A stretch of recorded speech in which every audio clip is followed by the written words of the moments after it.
နောက်ကြခလေးတွေအသားကင်တို့ထိုးစားခြင်းအိမ်မှာကျမတို့တို့လည်းလုပ်ကြည့်နော်မွေးပြန်ရတာဝင်ပြီးတကယ်ကိုမှအရန်ကိုစားလို့ကောင်းပါတယ်လုံလေးကလည်းခေါက်ဆွဲပြတာထက်တောင်ပိုပြီးလွယ်ကူပါသေးတယ်ဝယ်လာတဲ့ဝက်သားကိုအပြားထူထူလေးလီးပြီးရွယ်တို့အတော်လေးလီးပေးထားလိုက်ပါမယ်အဲ့ဒီနောက်ဘီယာလေးကို10မိနစ်ဆင်ထားပေးလိုက်မယ်ဆိုရင်ဘီယာထဲမှာပါတယ်ပရိုတီရေးဆိုတဲ့အင်ဇိုင်းကြောင့်ကြော်ပြီးတဲ့အခါမမာပဲနဲ့နူးညံ့စေနိုင်ပါတယ်စိန်ထားတဲ့ဝက်သားတွေတဲ့ကိုဂျင်းမြင့်ကျွတ်တော်နီမြင့်ပန်းငယ်မြရဲ့အကျဲစွန်းတစ်ဝက်ခရူးစီအနေငယ်စားငရုတ်ကောင်းမုံဒါမှမဟုတ်မာလာမုံတစ်စွန်းထဲသမအောင်နေပြီးရလာဝင်အောင်10မိနစ်နဲ့ထားပေးလိုက်ပါမယ်နောက်ဆုံးအနေနဲ့ကော်မုံတစ်စွန်းနဲ့စီစွန်းတစ်ဝက်ထည့်နိုင်ပေးလိုက်မယ်ဆိုရင်မွေးပြရတာရှိစေမှာပါသမအောင်နေပေးပြီးတဲ့နောက်ဂျင်းနဲ့ကျွတ်တော်မြင့်တွေကိုဖယ်ထုတ်ပြီးအိုရက်စီပူလာရင်နှက်ထားတဲ့ဝက်သားတွေကိုထည့်လိုက်ပါမယ်တခြားလုံးမှာမီးအေးနဲ့ဖြည်းဖြည်းချင်းကြော်ပြီးခက်မှန်းကြီး10မိနစ်လောက်မွေးလောင်တော်ပြီးရဲ့နောက်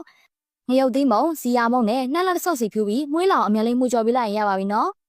ဒီလိုတော်ထားတဲ့ဝက်သားကမွေးပြရတာရှိပြီးတကယ်ကိုမှစားလို့ကောင်းလို့အများလေးလက်လောက်စားကြည့်လိုက်တော့နော်